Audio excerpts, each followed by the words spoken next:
அனுசரணை வழங்குவோர்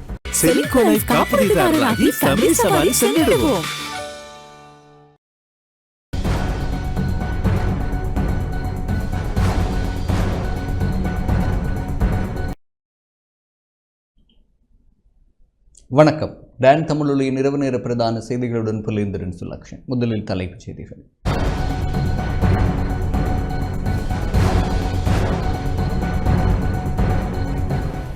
மத்திய கிழக்கில் தலைமறைவாகியுள்ள இலங்கையை சேர்ந்த 7 போதைப்பொருள் கடத்தல்காரர்கள் நாட்டின் அதிகாரிகளிடம் சரணடைய விருப்பம். இந்த வருடத்திற்கான வருமான இலக்கை இன்னும் 3 நாட்களுக்குள் எட்டிவிட முடியும் என இலங்கை சுங்க திணைக்களம் நம்பிக்கை. கல்வி பொதுத்தராதர உயர்தர பரீட்சை நாளை ஆரம்பம். ஒற்றுமையை நாங்கள் நேசிக்கின்றோம் என தமிழீழ விடுதலை இயக்கம் தெரிவிப்பு. நவம்பர் 21 பேரணிக்கு அரசாங்கம் அச்சமடைந்துள்ளதாக முன்னாள் அமைச்சர் ஜோஸ்டன் பெர்னாண்டோ சாடல்.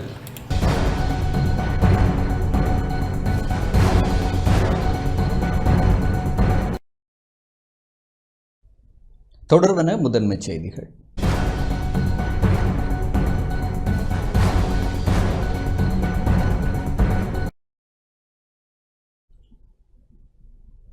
இலங்கையைச் சேர்ந்த 7 போதைப்பொருள் கடத்தல்காரர்கள் சரணடைய எதிர்பார்த்துள்ளனர். மத்திய கிழக்கில் தலைமறைவாகியுள்ள இலங்கையைச் சேர்ந்த 7 போதைப்பொருள் கடத்தல்காரர்கள் நாட்டில் அதிகாரிகளிடம் சரணடைய விருப்பம் தெரிவித்துள்ளதாக பொதுமக்கள் பாதுகாப்பு அமைச்சர் ஆனந்த விஜயபால தெரிவித்துள்ளார். கொழும்பில் நடைபெற்ற நிகழ்வில் கருத்து தெரிவிக்கும் போதே அவர் இதனை தெரிவித்தார். அரசாங்கத்தின் தேசிய போதைப்பொருள் எதிர்ப்பு முயற்சியான ஒரு தேசம் ஐக்கியம் கடந்த வாரம் தொடங்கப்பட்டது. நாட்டிலிருந்து போதைப்பொருள் அச்சுறுத்தலை முடிவுக்கு கொண்டு வருவதற்கான ஒருங்கிணைந்த திட்டம் நடந்து வருகிறது. இந்த திட்டத்தின் ஒரு பகுதியாக ஏராளமான நிறுவனங்களின் ஆதரவுடன் பல முயற்சிகள் தொடங்கப்பட்டுள்ளன. போதைப்பொருள் கடத்தல்காரர்கள் தங்கள் நடவடிக்கைகளை எங்கு மேற்கொள்கிறார்கள் என்பது குறித்து அதிகாரிகளுக்கு அறிவித்தனர்.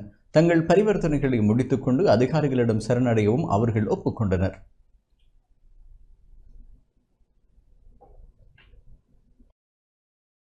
තොරතුරු විශාල වශයෙන් ලැබෙමින් පවතිනවා. ඊයේ දිනේ මැද පෙරදිග පුද්ගලයෝ 7 දෙනෙක් මත්ද්‍රව්‍ය ආරම්භ කරන යාජාවන කරන ස්ථාන පවා ප්‍රකාශ කළා.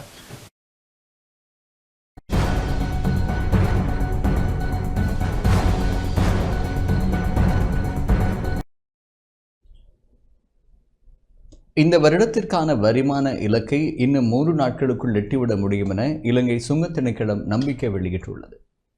இந்த வருடத்திற்கான தமது எதிர்பார்த்த வருமான இலக்கானது இன்னும் 3 நாட்களுக்குள் எட்டிவிட முடியும் என எதிர்பார்ப்பதாக இலங்கை சுங்க திணைக்களம் நம்பிக்கை வெளியிட்டுள்ளது. சுங்க திணைக்கள வரலாற்றில் நாளொன்றில் அதிகபட்சமான வருமானம் கடந்த 6ஆம் தேதி பதிவானதாக அதன் பணிப்பாளர் சந்தன புஞ்சிகேவா தெரிவித்துள்ளார். அன்றைய தினத்தில் மாத்திரம் 27.7 பில்லியன் ரூபாய் வருமானமாக ஈட்டப்பட்டுள்ளதாகவும் அவர் குறிப்பிட்டுள்ளார்.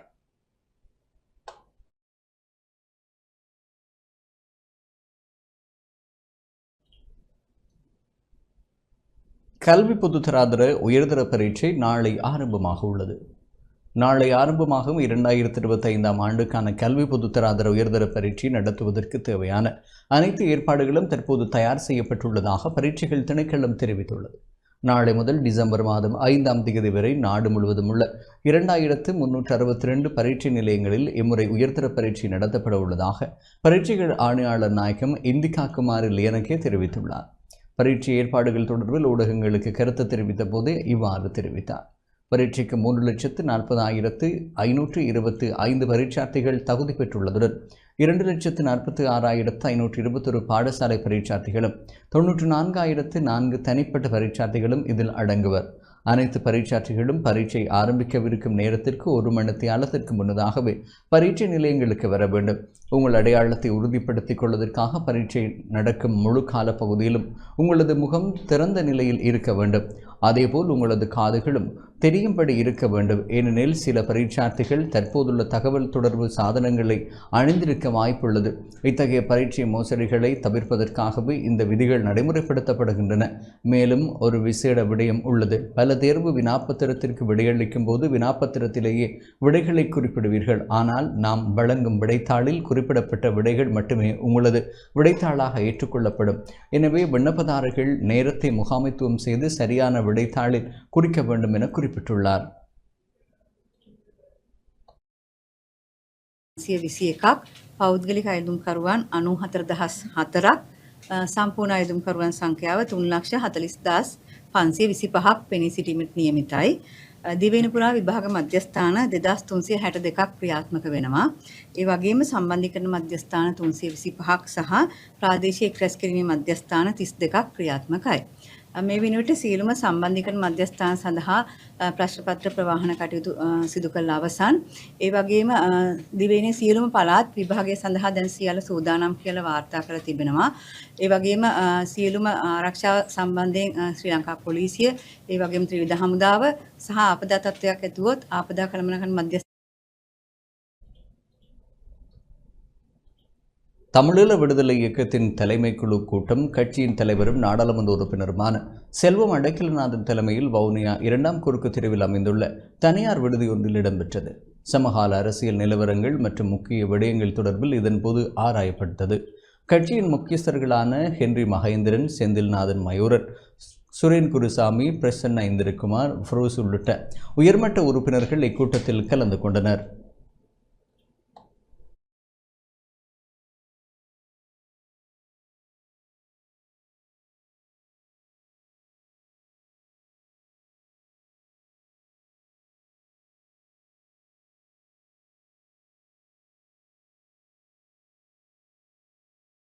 கடந்த சில வாரங்களாக திட்டமிட்ட வகையிலே சில முகநூல்களிலும் இணையதளங்களிலும் நமது கட்சிக்கு எதிரான அல்லது கட்சியை களங்கப்படுத்தும் வகையிலே பல ஆதாரமற்ற குற்றச்சாட்டுகள் முன்வைக்கப்பட்டு விமர்சனங்களும் ஏற்படுத்தப்பட்டிருந்தன. அது சம்பந்தமாக இன்று தலைமை குழுவிலே நாங்கள் கூடி ஆராய்ந்திருக்கிறோம். அதற்கான சரியான வழிமுறைகள், அதை கையாளுவதும் தொடர்ந்து கட்சியை முன்னெடுத்து செல்வது சம்பந்தமான விடயங்களை பரிசீலிப்பதற்கான முடிவுகள் எட்டப்பட்டன. அந்த முடிவாக மிக விரைவிலே எங்களுடைய பேராளர் மாநாட்டை, அதாவது ஜனவரி 2026க்குள் எங்களுடைய கட்சியினுடைய பேராளர் மாநாட்டை கூறி அனைத்து மாவட்டத்தின் உறுப்பினர்களையும் ஒருங்கமைத்து இது சம்பந்தமான முடிவுகளை எட்டி எங்களுடைய கட்சியை மீண்டும் பலப்படுத்தி கொண்டு பயணிப்பதற்கான தீர்மானத்தை இங்கு எட்டியுள்ளோம். பொதுவாக எங்களுடைய கடந்த கால தேர்தல்களில் ஏற்பட்ட பின்னடைவுகளுக்கு பின்னராக பல தடவைகள் எங்களுடைய கட்சி கூடி ஆராய்ந்திருந்தது. எங்களுடைய மாவட்ட ரீதியான, தொகுதி ரீதியான, வட்டார ரீதியான கட்சி கட்டமைப்பையும் அதே போன்று தலைமை குழுவிலும் எதிர்காலத்தில் இளைஞர்களுக்கான இடைவெளியை, புதியவருக்கான இடைவெளியை ஏற்படுத்த வேண்டும் என்ற நிலைப்பாட்டையும் நாங்கள் எட்டியிருக்கிறோம். கடந்த வெள்ளிக்கிழமை தான் அந்த பட்ஜெட் தாக்கல் செய்யப்பட்டிருப்பதனால் வரவு செலவு திட்டம் அதை பற்றி சரியாக படித்து சரியான விடயங்களை ஆராய்ந்து முன்னெடுப்பதற்கான கால அவகாசம் தேவைப்பட்டிருக்கிறது. ஆகவே இந்த வாரத்தின் மதிய பகுதியிலே மீண்டும் எங்களுடைய தலைமை குழு இணைய வழியினூடாக கூடி அந்த பட்ஜெட் சம்பந்தமான தீர்மானங்களை எட்டுவதாக இருக்கிறோம். 21ஆம் தேதி கொழும்பிலே ஒரு அணியினர் இணைந்து எதிர்ப்பு போராட்டம் ஒன்றை மேற்கொள்வதற்கு திட்டமிட்டிருப்பதாக தெரிவிக்கப்படுது. குறிப்பாக தெலவும் அதில் பங்கேற்கணும். அந்த விடயங்களில் நாங்கள் பங்கேற்பதற்கான கலந்துரையாடலை மேற்கொள்ளவில்லை. எங்களுக்கு அதற்கான அழைப்பு வரவும் இல்லை. அதில் நாங்கள் கலந்து கொள்வதும் சாத்தியமில்லை என்பது.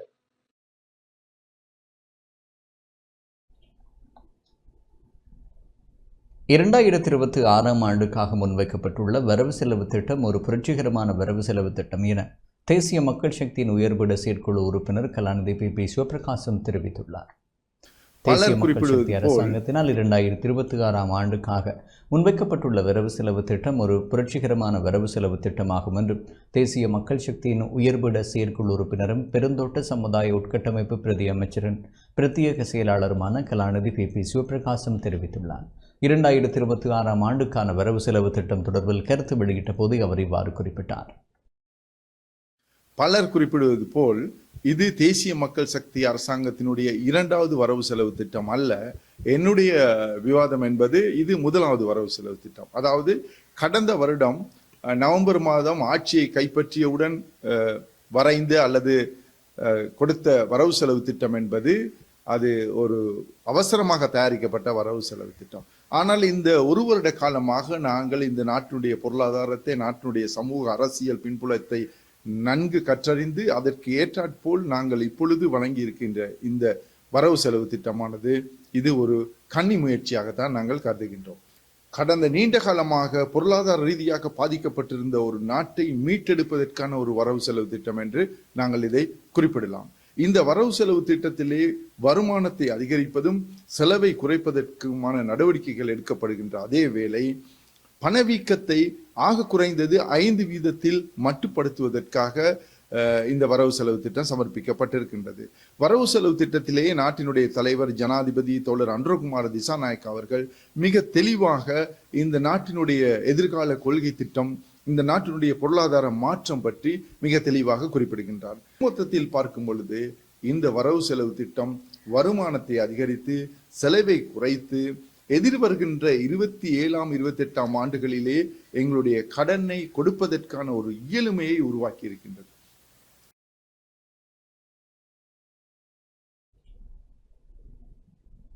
நவம்பர் 21 பேரணிக்கு அரசாங்கம் அச்சமடைந்துள்ளதாக முன்னாள் அமைச்சர் ஜோன்சன் பெர்னாண்டோ தெரிவித்துள்ளார்.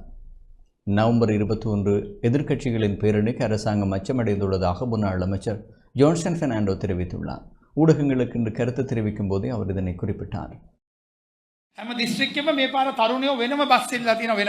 அனைத்து மாகாணங்களிலும் உள்ள இளைஞர்கள் இம்முறை பஸ்களை கோரியுள்ளனர். இது மிகவும் நல்லதொரு முன்னேற்றமான விடயமாகும். அத்தோடு நாமல் ராஜபக்சவின் ஏற்பாட்டில் பல்வேறு மாவட்டங்களிலும் உள்ள ஏற்பாட்டாளர்கள் ஒன்றிணைகின்றனர். எதிர்வரும் 21ஆம் தேதி எதிர்க்கட்சிகளின் பேரணி இடம்பெற உள்ளது. இது அரசாங்கம் வழங்கிய வாக்குறுதிகளை நிறைவேற்றுமாறு வலியுறுத்தி அழுத்தங்களை பிரயோகிக்கக்கூடிய பேரணியாகும். இந்த பேரணிக்கு அரசாங்கமே அதிக அளவில் அச்சமடைந்துள்ளது. எனவேதான் அரசாங்கத்தின் உறுப்பினர்கள் ஊடகங்கள் முன்னே சென்று அவர்களின் அபிவிருத்தி செயற்பாடுகளை மறந்து நவம்பர் 21 பேரணி பற்றிய கதைக்கிறார்கள். எனவே நல்லதொரு விளம்பரத்தை அரசாங்கமே எங்களுக்கு வழங்கியுள்ளது. நாம் இதற்காக நன்றி சொல்ல வேண்டும். நல்ல விளம்பரங்கள், முகநூல் உட்பட சமூக வலைத்தளங்களில் இது தொடர்பில் தகவல்கள் பரிமாறப்படுகின்றன. இதை இன்னும் செய்யுங்கள். மனநலம் நன்றாக பாதிக்கப்பட்டிருந்தால் அதற்கு மருந்துகள் இல்லை. எனவே இவர்களும் நன்றாக சிக்கிக் கொண்டுள்ளனர். எங்களுக்கு அது நன்றாக தெரிகிறது. நாங்கள் நவம்பர் 21 பேரணி பற்றி கதைத்த போதே அரசாங்கத்தின் வரவு செலவு திட்டத்தில் மாற்றம் ஏற்பட்டுள்ளது. இதுவல்ல அரசாங்கம் சமர்ப்பிக்கவிருந்த வரவு செலவு திட்டம் என்று சிலர் கூறுகிறார்கள். இது ஒரு நகைச்சுவையான அரசாங்கம் என்று உங்களுக்கு தோன்றவில்லையா? அனுபவம் இல்லாத தலைவரின் ஊடாக இந்த நாடு அழிவடைந்து செல்கிறது. நிர்வாக திறனற்று போயுள்ளது. வாய்ப்பேச்சு மட்டும் தான் என்பது புரியவில்லையா? 4.5 மணி நேரம் வரவு செலவு திட்டம் வாசிக்கப்படுகிறது. அது பரவாயில்லை. சில எம்பிக்கள் வரவு செலவு திட்ட உரையின் போது உறங்கியுள்ளனர். இது எங்கே செல்கிறது? இதுதான் 76 வருட சாபக்கேடா. மஹிந்த ராஜபக்சவை பார்க்க இங்கிருந்தும் கூட 1000 பேர் செல்கின்றார்கள். அவர் மீது மக்கள் பாசம் வைத்துள்ளனர். காரணம், மஹிந்த ராஜபக்ச மக்களுக்காக பாரிய சேவைகளை செய்துள்ளார். இந்த நாட்டை மீட்டெடுத்துள்ளார். தோல்வி ஏற்படும் என்று தெரிந்தும் கூட தேர்தலை நடத்தியவர் தான் மஹிந்த ராஜபக்ச. இவர்கள் வாக்குகள் குறையும் போதே தேர்தலை நடத்த பயந்து விட்டனர்.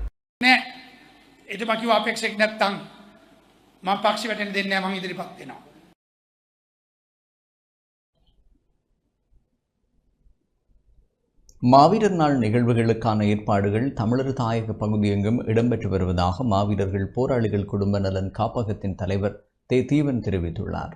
மாவீரர் நாள் 2025 நிகழ்வுகள் நடைபெறுவதற்கான ஏற்பாடுகள் தமிழர் தாயக பகுதியெங்கும் இடம்பெற்று வருவதாக மாவீரர்கள் போராளிகள் குடும்ப நலன் காப்பகத்தின் தலைவர் தீவன் தெரிவித்துள்ளார். மாவீரர் நாள் நினைவேந்தல் தொடர்பாக ஊடகங்களுக்கு கருத்து தெரிவிக்கும் போதே அவர் இவ்வாறு குறிப்பிட்டார். இந்த மாவீரர் துயிலும் இல்லங்களை மாவீரர் துயிலும் இல்லங்களாக நாங்கள் தொடர்ச்சியாக அனுசரிப்பதற்கு முதல் கட்டமாக அனைத்து துயிலும் இல்லங்களிடமும் அந்த துயிலுமில்லத்துக்கு உறுதியுடைய மக்களிடமும் நாங்கள் கேட்டுக்கொள்வது, இம்முறையே நீங்கள் இந்த மண்ணாலான மாதிரி சமாதிகளை அமைப்பதற்கான முயற்சிகளை செய்யுங்கள். சமாதான காலத்துக்கு முன்னர் நாங்கள் அவ்வாறு தான் துயிலும் இல்லங்களை நாங்கள் அடையாளப்படுத்தி பராமரித்திருந்தோம். மண்ணாலான எங்கள் புதைக்குழிகளில் வித்துடர்களை விதைத்துவிட்டு அந்த விதைக்குழிக்கு மேல் நாங்கள் ஒரு மண்ணாலான மாதிரி சமாதியை அமைத்து அதற்கு நாங்கள் விளக்கேற்றி நல்ல பராமரிப்பில் வைத்து அதை தொடர்ச்சியாக பராமரித்து வந்தோம். நல்ல அழகாக இருந்தது. ஒரு நேர்த்தியாக ஒரு நேர் கோட்டில் அந்த மாதிரி சமாதிகள் எல்லாம் மண்ணால் அமைக்கப்பட்டு அது எந்த வளத்தில் நின்று பார்த்தாலும் அது ஒரு ஒழுங்கமைக்கப்பட்ட முறையில் மிகவும் நேர்த்தியாகவும் அழகாகவும் இருந்தது. ஆகவே நாங்கள் இப்போது சீமேந்தால் தான் கட்டணும் அல்லது அப்படி கட்டுவதனால் அதுக்கான பொருள் செலவுகள், அனுமதிகள் என்ற பல பிரச்சனைகள் இருக்கிறதால நாங்கள் இப்போது அந்த துயிலும் இல்லங்கள் இந்த தாவரவியல் பூங்காவாகவோ ஏனைய பூங்காவலாகவோ அல்லது அந்த அடையாளங்கள் அளிக்கப்படும் அந்த பேரபாயத்திலிருந்து நாங்கள் தடுத்துக்கொள்வதற்காக முதலாவது மண்ணாலான மாதிரி சமாதிகளை முடிந்தளவு எல்லா துயிலும் இல்லங்களிலும் நாங்கள் அமைத்து அதனை துயிலும் இல்லங்களாக தொடர்ச்சியாக அடையாளப்படுத்தி கொண்டிருப்பதன் மூலம் நாங்கள் அந்த துயிலும் இல்லங்களை துயிலும் இல்லங்களாகவே பராமரிப்பதற்கும் எதிர்வரும் சந்ததிகளுக்கும் அந்த உணர்வை ஊட்டுவதற்கும் அதை தொடர்ச்சியாக துயிலும் இல்லங்களாக அவர்கள் பராமரித்து வருவதற்கும் அது சிறந்த ஒரு வழிமுறையாக இருப்பதால் மாவீரர் போராளிகள் குடும்ப நலன் காப்பகம் இந்த விஷயத்தை ஒரு கருப்பொருளாக எடுத்து எங்களுடைய மக்களுக்கு இந்த விஷயத்தை வலியுறுத்துகிறது. எனவே அனைத்து துயிலும் இல்லங்களையும் இந்த மண்ணாலான மாதிரி சமாதிகளை அமைப்பதற்கு ஆர்வம் காட்டுமாறு மிகவும் தாழ்மையுடன் கேட்டுக்கொள்கின்றோம். மாவீரர் துயிலும் இல்லத்துக்கென்ற ஒரு ஜாப்பையும் எதிர்வருகின்ற நவம்பர் மாதம் 21ஆம் தேதி அளவில் அனைத்து துயிலும் இல்லங்களுக்குமான ஒரு பொதுவான ஜாப்பை நாங்கள் பல்வேறு தரப்பட்டவர்களின் கருத்தை உள்வாங்கி பல்வேறு தரப்பட்டவர்களின் பார்வைக்கு உட்படுத்தி நாங்கள் தயாரித்திருக்கின்றோம். இந்த நவம்பர் மாதம் 21ஆம் தேதி அளவில் நாங்கள் அந்த மாவீரர் வாரத்தில் அந்த ஜாப்பினை எங்களுக்கு கிடைக்கக்கூடிய சமூக வலைத்தளங்களுக்கூடாகவோ அல்ல ஏனைய ஊடகங்களுக்கூடாகவோ அதனை நாங்கள் மக்கள் பார்வைக்கு சமர்ப்பித்து இருக்கின்றோம். மற்றும்படி நாங்கள் எல்லோரும் மக்களாக அதற்கு அந்த செயல்பாடுகளுக்கு ஆதரவு வழங்க வேண்டும். அரசியல் கட்சிகள் உட்பட எல்லோரும் அந்த செயல்பாடுகளுக்கு எங்களால் முடிந்தளவு பங்களிப்பை செய்து நிகழ்வு மென்மேலும் சிறப்பாக நடைபெறுவதற்கு நாங்கள் ஒத்துழைக்க வேண்டும்.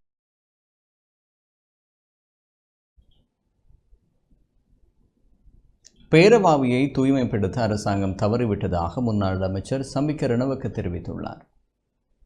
கடந்த ஒரு வருடங்களாக பேரவாவியை தூய்மைப்படுத்த தவறியமைக்காக கடந்த காலங்கள் மீது பழி போடுவதை ஜனாதிபதி அனுர்குமார் திசாநாயக்க நிறுத்த வேண்டும் என ஐக்கிய குடியரசு முன்னணி தலைவர் பாட்டாளி சம்பிக்க ரணவக்க தெரிவித்தார். ஊடகங்களுக்கு கருத்து தெரிவிக்கும் போதே அவர் இதனை தெரிவித்துள்ளார். பேரவாவியை தூய்மைப்படுத்த திட்டம் ஒன்றை வகுப்பதாக ஜனாதிபதி வரவு செலவு திட்டத்தில் குறிப்பிட்டிருந்தார்.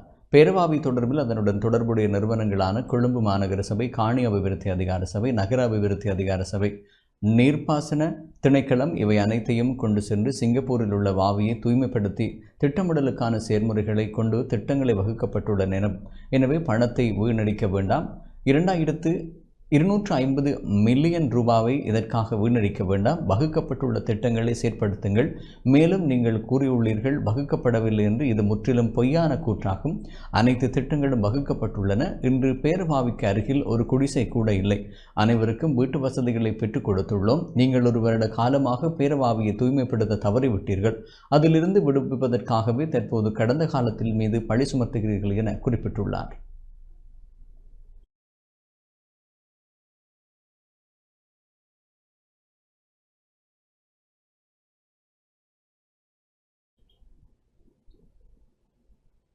அஸ்வெசும வருடாந்த தகவல் புதுப்பிப்பு ஆரம்பிக்கப்பட்டுள்ளது.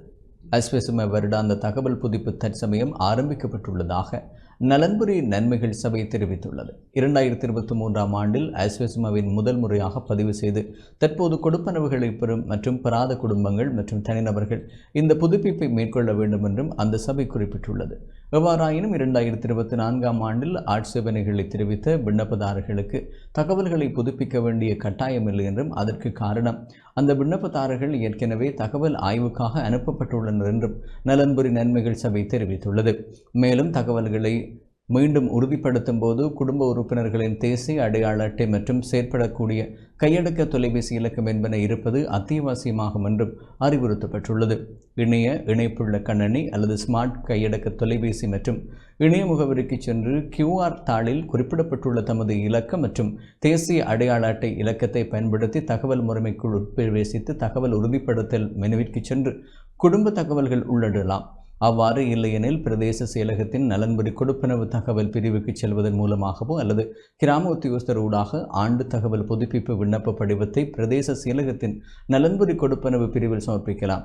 அதன்படி அஸ்வசுமவின் முதல் கட்டத்தில் உள்ள அனைத்து குடும்பங்களும் தனிநபர்களும் தகவல் புதுப்பித்தலில் பங்கேற்பது கட்டாயமாகும் என்றும் பங்கேற்காத குடும்பங்களும் தனிநபர்களும் அடுத்த ஆண்டில் அஸ்வசும கொடுப்பனவுக்கு தகுதியற்றவர்களாக கருதப்படுவார்கள் என்றும் நலன்புரி நன்மைகள் சபை தெரிவித்துள்ளது.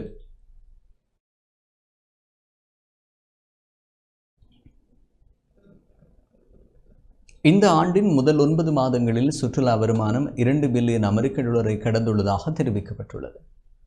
மத்திய வங்கியின் உத்தியோகபூர்வ தரவுகளின்படி இந்த ஆண்டின் முதல் 9 மாதங்களில் சுற்றுலா வருமானம் 2 பில்லியன் அமெரிக்க டாலரை கடந்துள்ளது.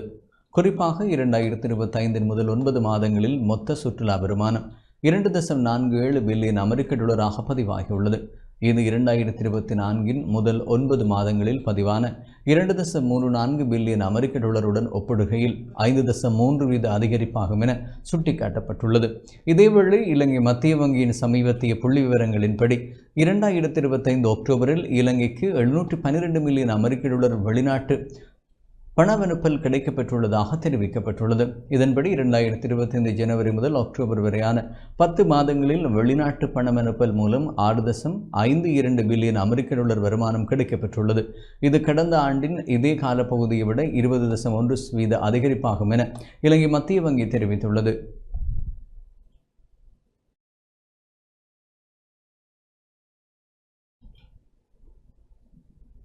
மஸ்கெலியா வீதியில் 2 வாகனங்கள் மோதி விபத்து சம்பவித்துள்ளது.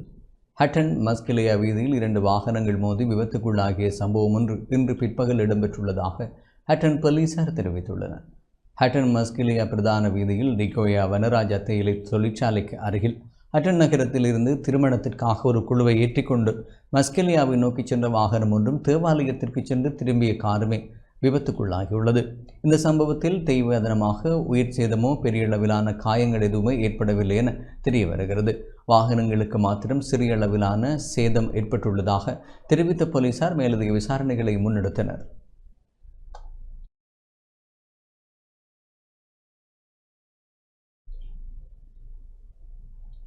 ஹட்டன் டிகோயா வனராஜா பகுதியில் பாரிய ஃபைனஸ் மரம் ஒன்று வேரோடு விழுந்ததன் காரணமாக பல பகுதிகளுக்குமான போக்குவரத்து பாதிக்கப்பட்டுள்ளது.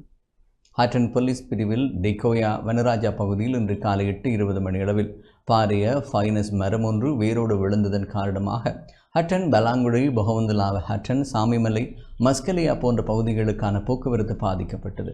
மரம் விழுந்ததன் காரணமாக குறித்த பகுதிக்கான மின் இணைப்பு துண்டிக்கப்பட்டுள்ளதுடன் மின் கம்பமும் விழுந்து சேதமடைந்துள்ளது. சேதமடைந்துள்ள மின் கம்பங்களை சீர்படுத்தும் பணிகளும் மின்சார சபையினரால் முன்னெடுக்கப்பட்டு வருகிறது. அப்பகுதியில் வீசிய கடும் காற்று காரணமாக மரம் முறிந்து விழுந்துள்ளதாக தெரிவிக்கப்படுகிறது. ஹட்டன் போலீசார், வீதி அபிவிருத்தி அதிகார சபை, பிரதேச மக்கள் இணைந்து மரத்தை அப்புறப்படுத்தும் நடவடிக்கையில் ஈடுபட்டு சுமார் 1 மணி நேரத்திற்கு பின்னர் குறித்த வீதியுடனான போக்குவரத்து சீரானது. இவ்விபத்தினால் பலரும் சிரமத்திற்குள்ளாகியுள்ளமை குறிப்பிடத்தக்கது.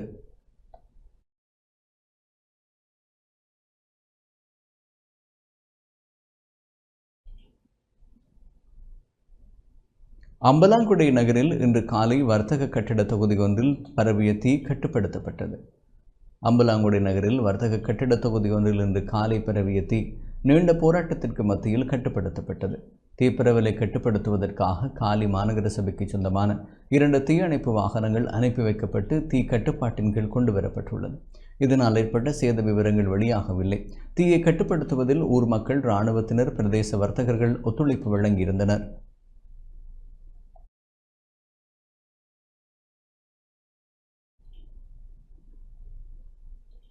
ஹெரோயினுடன் சீனிகம பகுதியில் கைது செய்யப்பட்ட சந்தேக நபர்களை தடுப்பு காவலில் வைத்து விசாரிக்க அனுமதி வழங்கப்பட்டுள்ளது. 5 கிலோகிராம் ஹெரோயினுக்கு மேல் வைத்திருந்த குற்றச்சாட்டில் சீனிகம பகுதியில் கைது செய்யப்பட்ட 6 சந்தேக நபர்களையும் 7 நாட்கள் தடுப்பு காவலில் வைத்து விசாரிக்க போலீஸ் போதைப்பொருள் ஒழிப்பு பிரிவுக்கு அனுமதி வழங்கப்பட்டுள்ளது. நேற்று முன்தினம் விசேட அதிரடிப்படை அதிகாரிகளால் நடத்தப்பட்ட சோதனையில் இந்த சந்தேக நபர்கள் கைது செய்யப்பட்டனர். அவர்கள் மேலதிக விசாரணைக்காக போலீஸ் போதைப்பொருள் ஒழிப்பு பிரிவிடம் ஒப்படைக்கப்பட்டனர். கைது செய்யப்பட்ட சந்தேக நபர்கள் காலி, அகங்கம, தெல்வத்த, வதுகெதர மற்றும் சீனிக்கம் ஆகிய பகுதிகளைச் சேர்ந்தவர்கள் என்றும் அவர்கள் போதைப்பொருள் கடத்தலில் ஈடுபட்டு வந்துள்ளனர் என்றும் ஆரம்ப விசாரணைகளில் தெரிய வந்துள்ளது.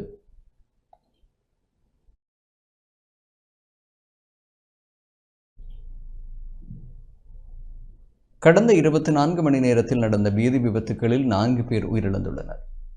கடந்த 24 மணி நேரத்தில் சில பகுதிகளில் நடந்த வீதி விபத்துகளில் 4 பேர் உயிரிழந்தனர். இந்த விபத்துக்கள் நேற்று மாத்தளை, தனமல்லவில, வெலிகந்த மற்றும் ஹொட்டவில போலீஸ் பிரிவுகளில் நேர்ந்துள்ளதாக போலீஸ் ஊடக பிரிவு தெரிவித்துள்ளது. வெலிகந்த போலீஸ் பிரிவுக்கு உட்பட்ட அசேலபுர பகுதியில் உளவு இயந்திரம் ஒன்று வீதியால் பயணித்த ஒருவர் மீது மோதியுள்ளது. இதில் காயமடைந்த 8 வயது பிள்ளை வெலிகந்த வைத்தியசாலையில் அனுமதிக்கப்பட்ட நிலையில் சிகிச்சை பலனின்றி உயிரிழந்துள்ளது. இதேவேளை கண்டி யாழ்ப்பாணம் பிரதான வீதியில் முச்சக்கர வண்டி ஒன்று பாதசாரி மீது மோதுண்டுள்ளது. விபத்தில் பலத்த காயமடைந்த பாதசாரதி வைத்தியசாலையில் அனுமதிக்கப்பட்ட நிலையில் உயிரிழந்தார். உயிரிழந்தவர் 70 வயதுடைய நபர் என போலீசார் தெரிவிக்கின்றனர். தனமல்வில வெல்லாவ வீதியில் வேன் ஒன்று டிப்பர் ரக வாகனமும் நேருக்கு நேர் மோதியதில் வேனின் சாரதி உயிரிழந்துள்ளார். ஹொட்டவில பகுதியில் உளவு இயந்திரம் ஒன்று மோட்டார் சைக்கிள் ஒன்றுடன் மோதி விபத்துக்குள்ளானதில் இந்த விபத்தில் மோட்டார் சைக்கிளில் பயணித்தவர் உயிரிழந்துள்ளார்.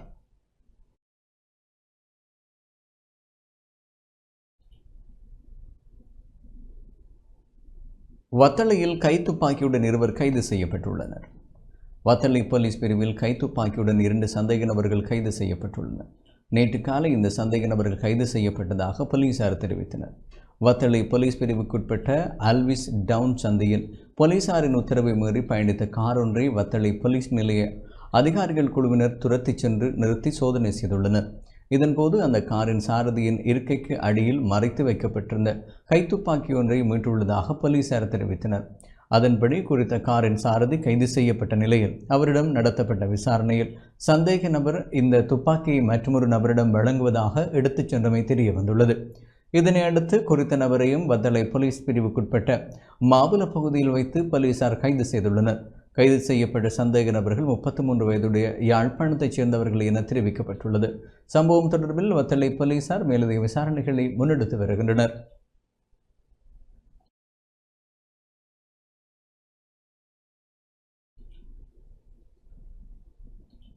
தலவாக்கலை நகர வர்த்தக நிலையம் ஒன்றில் திடீர் தீ விபத்து ஏற்பட்டுள்ளது. தலவாக்கலை போலீஸ் பிரிவுக்குட்பட்ட தலவாக்கலை நகரத்தின் கொத்மலை வீதியில் உள்ள பலசரக்கு வர்த்தக நிலையம் ஒன்றில் ஏற்பட்ட தீ பரவலால் குறித்த கடையில் இருந்த பெரும்பாலான சரக்குகள் தீயினால் எரிந்து நாசமாகியுள்ளன. இன்று பிற்பகல் இந்த சம்பவம் இடம்பெற்றுள்ளது. குறித்த வர்த்தக நிலையத்திலிருந்து சில தளவாடங்களும் தீயினால் சேதம் ஏற்பட்டுள்ளது. ஸ்தலத்தில் விரைந்த தலவாக்கலை போலீசார் விசேட அதிரடி படையினர் நகர மக்களின் உதவியுடன் தீயினை கட்டுப்பாட்டிற்குள் கொண்டு வந்தனர். ஏனைய கடை தொகுதிகளுக்கும் தீ பரவாதவாறு தீயை கட்டுப்படுத்தியுள்ளனர். குறித்த வர்த்தக நிலையத்தினுள் எரிவாயு அடுப்பில் ஏற்பட்ட கசிவு காரணமாகவே தீ பரவியதாக போலீசாரின் ஆரம்ப கட்ட விசாரணைகளில் இருந்து தெரிய வந்துள்ளதுடன் மேலதிக விசாரணைகளையும் போலீசார் மேற்கொண்டு வருகின்றனர்.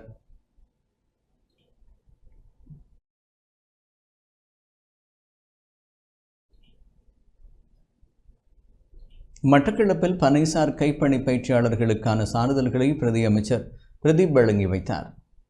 மட்டக்களப்பு மாவட்டத்தில் பனைசார் கைப்பணி பயிற்சியை பெற்றவர்களுக்கான சான்றிதழ்கள் வழங்கும் நிகழ்வு இன்று சிறப்பாக நடைபெற்றது. பனை அபிவிருத்தி சபையின் தலைவர் ரவீந்திரன் தலைமையில் இடம்பெற்ற நிகழ்வில் பிரதம அதிதியாக பெருந்தோட்ட சமூக உட்கட்டமைப்பு பிரதி அமைச்சர் சுந்தரலிங்கம் பிரதீப் கலந்து கொண்டார். 6 மாத மற்றும் 1 வருட கற்கை நெறிகளை பூர்த்தி செய்த பயனாளிகளுக்கு சான்றிதழ்கள் வழங்கப்பட்டன. பனைசார் பொருட்கள் உற்பத்தி செய்வதற்காக உபகரணங்களும் வழங்கப்பட்டன.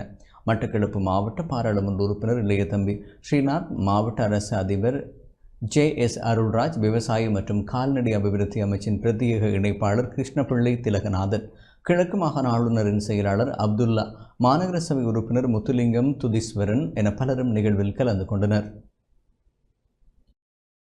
எப்படி இந்த உற்பத்தியாளர்களுக்கு இந்த லாபம் போய் சேரணும், நேரடியாக அவங்களுக்கு இன்னும் உற்பத்தியை அதிகரிக்கிறதுக்கு என்ன பண்ணலாம், அதுக்கு நாங்கள் அரசாங்கம் இந்த பட்ஜெட்டில் நாங்கள்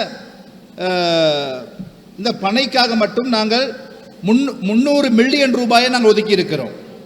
பனைசார் உற்பத்தி அதிகரிப்பதற்காக 300 மில்லியன் ரூபாவை நாங்கள் ஒதுக்கி இருக்கிறோம். அதே போல் உங்களுக்கு தெரியும், இப்போ இன்றைக்கி பார்த்தீங்கன்னு சொன்னால் இன்றைக்கி எல்லாமே ஆன்லைன் பேஜஸ் தான் நடக்குது. இப்போ உலகத்தில் எங்கே உற்பத்தி செஞ்ச பொருட்களையும் நாங்கள் ஆன்லைன் மூலமாக ஆர்டர் பண்ணி நாங்கள் வீட்டுக்கு எடுத்துக்கொள்கிறோம். ஆனால் இந்த பனை உற்பத்தி இன்னுமே ஒரு பாரம்பரிய முறையில் தான் இருக்கிறது. உற்பத்தியாக இருந்தாலும் சரி, அதில் நவீனத்துவம் கிடையாது. முழுக்க முழுக்க உங்களுடைய உடல் உழைப்பில் தான் செய்கிறீங்க. அதே போல் இந்த விற்பனையும் பாரம்பரிய முறையில் தான் நடக்குது. நாங்கள் ஒரு புதிய சிஸ்டத்தை நாங்கள் கொண்டு வரணும். இன்றைக்கி இலங்கை டிஜிட்டல் மயமாகி கொண்டிருக்கு. இன்றைக்கி இலங்கை அதுக்காக நாங்கள் இந்த வரவு செலவு திட்டத்தில் அதிகமான நிதியை ஒதுக்கி இருக்கிறோம். 2026 முதல் உங்களுக்கான டிஜிட்டல் அடையாள அட்டை வழங்கப்படும். எல்லாமே உங்களுக்கு கொடுப்பனம் எல்லாமே இந்த QR கோட் அல்லது இந்த எப் மூலமாக தான் உங்களை கொடுக்கல் வாங்கல் கூட செய்கிறதுக்கு நாங்கள் எல்லா விதமான ஏற்பாடுகள் செஞ்சுருக்கோம். அப்போ நீங்கள் உற்பத்தி செய்கின்ற இந்த பனைசார் உற்பத்தி பொருட்களை நீங்கள் இந்த ஆன்லைன் மூலமாக ஒரு சிஸ்டத்தை ஏற்படுத்தி அதனூடாக நீங்கள் விற்பனை செய்கின்ற பொழுது அந்த பணம் நேரடியாக உங்களுக்கு வரக்கூடிய வாய்ப்புகள் அதிகமாக இருக்குது. தற்போது எதிர்க்கட்சிகள் மிக பேசுவதற்கு வார்த்தைகள் எதுவுமே இல்லாமல் வாய் மூடி இருக்கின்ற ஒரு சந்தர்ப்பம். தேசிய மக்கள் சக்தியின் 2வது வரவு செலவு திட்டம் அனைவரும் வாய்களையும் மூட வைத்திருக்கின்றது. யாரும் எதிர்பார்க்காத, இதுவரையில் இலங்கை கண்டிராத மிகச்சிறந்த ஒரு வரவு செலவு திட்டத்தை தற்போது தேசிய மக்கள் சக்தி முன்வைத்திருக்கின்றது. இந்த வரவு செலவு திட்டம் என்பது உண்மையிலேயே உழைக்கும் வர்க்கத்திற்கு ஒரு மிகச்சிறந்த ஒரு வரவு செலவு திட்டத்தை பாராளுமன்றத்திலே கௌரவ ஜனாதிபதி அவர்கள் சமர்ப்பித்திருக்கின்றார். இதிலே விசேட அம்சம் என்னவென்றால், மட்டக்களப்பு மாவட்டத்திற்கு மிகவும் பெருமதி வாய்ந்த திட்டங்கள் முதல் தடவையாக பாராளுமன்றத்திலே இன்று சமர்ப்பிக்கப்பட்டிருக்கிறது. இதுவரையில் மட்டக்களப்பு மாவட்டத்தின் பேர் பட்ஜெட்டிலே வரும் என்று நீங்கள் இதற்கு முன் பார்த்திருந்தால் சந்தர்ப்பமே இல்லை. வரலாற்றிலே முதல் தடவையாக மட்டக்களப்பு மாவட்டத்திற்கு பொண்டுகச்சேனை பாலத்திற்கும் கிரான் பாலத்திற்கும் 500 மில்லியன் ரூபாய் ஒதுக்கப்பட்டிருக்கின்றது. இது மிகப்பெரிய ஒரு வெற்றி. இந்த மாவட்டம் உங்களுக்கு தெரியும், வெள்ளப்பெருக்கால் மிகவும் பாதிக்கின்ற ஒரு மாவட்டம்.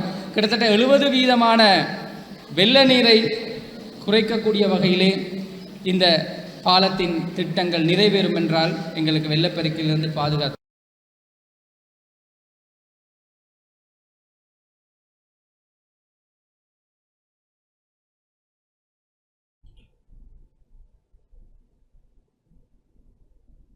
இதேவேளை இன்றைய தினம் பெருந்தோட்ட சமூக உட்கட்டமைப்பு பிரதி அமைச்சர் சுந்தரலிங்க பிரதீப் திருகோணமலை மூதூருக்கு விஜயம் செய்தார். பட்டினமும் சூழலும் பிரதேச சபையின் கலாசார மண்டபத்தில் பனைசார் கைப்பணி பயிற்சியாளர்களுக்கான சான்றிதழ்கள் வழங்கும் நிகழ்வு மற்றும் கண்காட்சியும் நடைபெற்றது. மாவட்ட ஒருங்கிணைப்பு குழுவின் தலைவரும் வெளிவிவகார வெளிநாட்டு வேலைவாய்ப்பு பிரதி அமைச்சருமான அருண் கேமச்சந்திராவின் பங்கு பெற்றுதலுடன் நடைபெற்ற நிகழ்வில் பனைசார் உற்பத்தி பொருட்களை காட்சிப்படுத்தியவர்களுக்கு பிரதி அமைச்சரினால் சான்றிதழ்கள் வழங்கி வைக்கப்பட்டதோடு திருகோணமலை உப்புவெளி பிரதேசத்தில் கற்பகம் என்ற பெயரில் பனைசார் உற்பத்தி பொருட்களின் விற்பனை நிலையம் ஒன்றும் திறந்து வைக்கப்பட்டது. திருகோணமலை மாவட்ட மேலதிக அரசு அதிபர் எஸ் குகதாசன் தலைமையில் திருகோணமலை நகர பிரதேச செயலாளர் க மணிவண்ணன் மற்றும் பிரதி அமைச்சர்களின் செயலாளர், பண்ணை அபிவிருத்தி சபையின் தலைவர் உள்ளிட்ட பலரும் நிகழ்வில் கலந்து கொண்டனர்.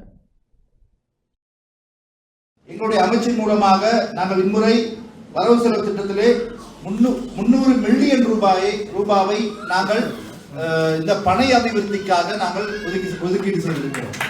எனவே எங்களுடைய எதிர்பார்ப்பு புதிய நுட்பங்களை நீங்கள் பயன்படுத்த வேண்டும், புதிய உற்பத்திகளை நீங்கள் கண்டுபிடிக்க வேண்டும். அதுபோல இன்று நாட்டிலே ஒரு நேர்மையான நல்ல ஒரு அரசியல் சூழல் காணப்படுகிறது. கடந்த காலத்திலே சிறுபான்மை மக்கள் அச்சத்தோடும் பயத்தோடும் வாழ்ந்த காலம் மருவி இன்று சிறுபான்மையின மக்கள் சந்தோஷமாக அவர்கள் வாழ்க்கையை கொண்டு செல்கின்றார்கள்.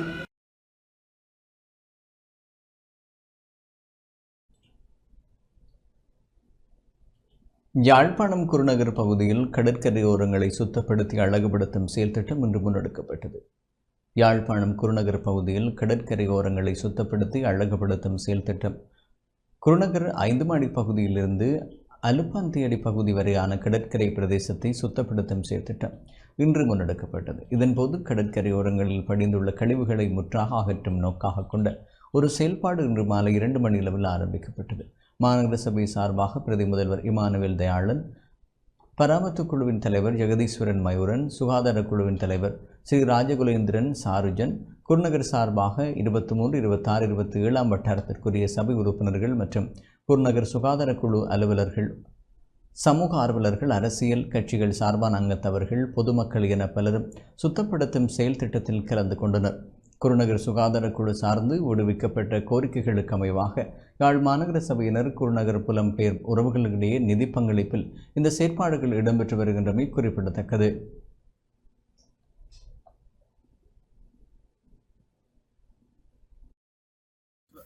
ஒரு நல்ல சூழலாக மாற்ற வேண்டும் என்ற ஒரு நல்ல நோக்கத்திற்காக ஒன்றிணைந்த இந்த வேலை திட்டத்துக்கு ஒன்றிணைந்த அனைவருக்கும் முதலிலே நான் பாராட்டுகளையும் நன்றிகளையும் தெரிவித்துக் கொள்கின்றேன். இவ்வாறு இவர்களுடைய முன்னுதாரணம் அனைத்து பிரதேசங்களிலும், எங்களுடைய மாநகர சபையின் அனைத்து பிரதேசங்களிலும் மற்றும் வேறு இடங்களும், இது மாநகரம் கடந்த மற்ற இடங்களிலும் இது ஒரு முன்னுதாரணமாக இருக்கின்றது. ஒரு சந்தோஷமான விடயம். மட்டக்களப்பு மண்முனை பெற்ற பிரதேச செயலாளர் பிரிவில் காட்டு யானைகளின் தொல்லை அதிகரித்துள்ளது. மட்டக்களப்பு மாவட்டத்தின் மண்முனை பெற்ற பிரதேச செயலாளர் பிரிவுக்குட்பட்ட புதுக்குடியிருப்பு பகுதியில் காட்டு யானைகளினால் பல்வேறு சேதங்கள் ஏற்பட்டுள்ளதாக அப்பகுதி மக்கள் தெரிவிக்கின்றனர். நேற்று மற்றும் நேற்று முன்தினம் இரவு புதுக்குடியிருப்பு சிரம்பியடி பிள்ளையார் ஆலய பகுதிக்குள் புகுந்த காட்டு யானைகள் மீனவர்களின் தோணிகளை சேதப்படுத்தியுள்ளதுடன் நெற்காணிகள் மற்றும் தென்னை, பலா, மாமரங்களையும் சேதப்படுத்தியுள்ளதாக அப்பகுதி மக்கள் தெரிவிக்கின்றனர். நேற்றிரவு குடியிருப்பு பகுதிக்குள் புகுந்த காட்டு யானைகள் தோட்டங்களை சேதப்படுத்தியுள்ளதுடன் பயன் தரும் மரங்களையும் அழித்துள்ளன. இதுவரை காலமும் படுவாங்கரை பகுதி மக்களை துன்புறுத்திய காட்டு யானைகள் இலங்கையின் மிக பெரும் பாவிகளில் ஒன்றான மட்டக்களப்பு வாவியினையும் ஊடறுத்து வந்து எழுவான்கரை பகுதியை தொடர்ச்சியாக அச்சுறுத்தல்களை ஏற்படுத்தி வருகிறது. யானைகளை துரத்துவதற்கான நடவடிக்கைகளை வனஜீவராசிகள் திணைக்களம் மற்றும் பாதுகாப்பு தரப்பினர் பொதுமக்கள் இணைந்து முன்னெடுக்கின்ற போதிலும் யானைகளின் தாக்குதல் நடவடிக்கைகளை தொடர்ந்து வருவதை காண முடிகிறது. எழுவான்கரைக்கு அச்சுறுத்தலாக மாறியுள்ள யானைகளின் தாக்கங்களை கட்டுப்படுத்த நடவடிக்கைகளை முன்னெடுக்குமாறு பிரதேச மக்கள் கோரிக்கை முன்வைத்துள்ளனர்.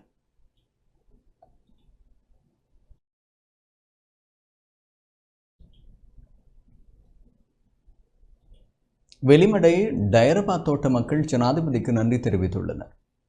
பெருந்தோட்ட தொழிலாளர்களின் சம்பள உயர்வு குறித்து வரவு செலவு திட்ட யோசனைக்கு நன்றி தெரிவிக்கும் வகையில் வெளிமடை டயரபா தோட்ட மக்களினால் விசேட பூஜை வழிபாடு நிகழ்வுகள் இடம்பெற்றன. நாங்கள் நினைத்து கூட பார்க்கவில்லை இவ்வாறு சம்பளம் அதிகரிக்கப்படும் என்று. எந்த ஒரு அரசாங்கமும் எங்களுக்கு இவ்வாறு சம்பளத்தை அதிகரித்து கொடுக்கவில்லை. சம்பளம் குறைவாக இருந்ததன் காரணமாக பலர் தோட்ட தொழிலை விட்டு விலகிச் சென்றிருந்தனர். எனவே தற்போது சம்பள அதிகரிப்பின் காரணமாக அவர்கள் அனைவரும் மீண்டும் தொழிலுக்கு வருவதற்கு விரும்புவார்கள். மழையில் அட்டைக்கடியுடன் தான் மக்கள் பணிபுரிகிறார்கள். எனவே எங்களுக்கு சம்பளத்தை அதிகரித்து கொடுத்ததற்காக ஜனாதிபதிக்கு மிகவும் நன்றிகளை தெரிவித்துக் கொள்கிறோம் என குறிப்பிட்டுள்ளனர். ஜனாதிபதித்துமா நாங்கள் நினைத்து கூட பார்க்கவில்லை இவ்வாறு சம்பளம் அதிகரிக்கப்படும் என்று.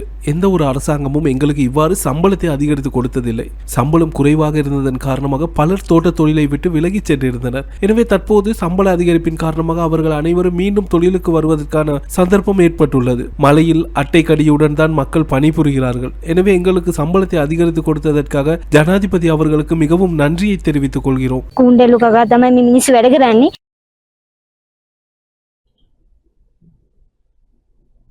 ஹட்டன் நகர அபிவிருத்திக்கான நிதி ஒதுக்கீடு, தோட்ட தொழிலாளர்களுக்கான சம்பள உயர்வு தொடர்பில் 2026ஆம் ஆண்டு வரவு செலவு திட்டத்தில் ஜனாதிபதி முன்மொழிந்ததை அடுத்து பட்டாசு கொளுத்து இப்பகுதி மக்கள் மகிழ்ச்சியை வெளிப்படுத்தியுள்ளனர்.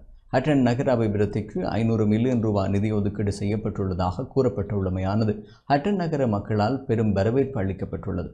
ஹட்டனில் நிலவும் கடுமையான போக்குவரத்து நெரிசலை குறைக்கும் நோக்கில் இவ்வாறு நிதி ஒதுக்கீடு செய்யப்பட்டுள்ளதாக சுட்டிக்காட்டப்பட்டுள்ளது.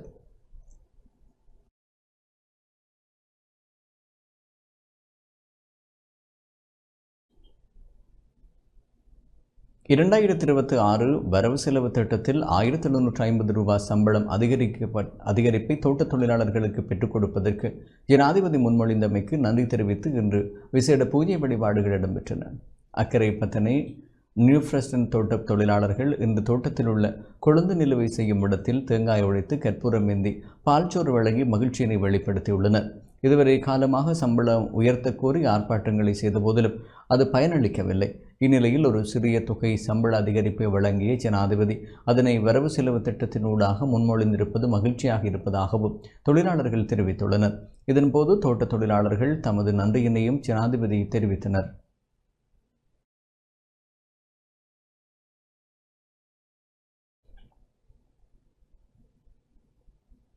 இதுடன் டான் தமிழொலியின் இரவு நேர பிரதான செய்திகள் நிறைவுக்கு வருகின்றன. மேலதிக செய்திகளுக்கும் அது டான் நியூஸ் தொலைக்காட்சியோடு இணைந்திருங்கள். வணக்கம்.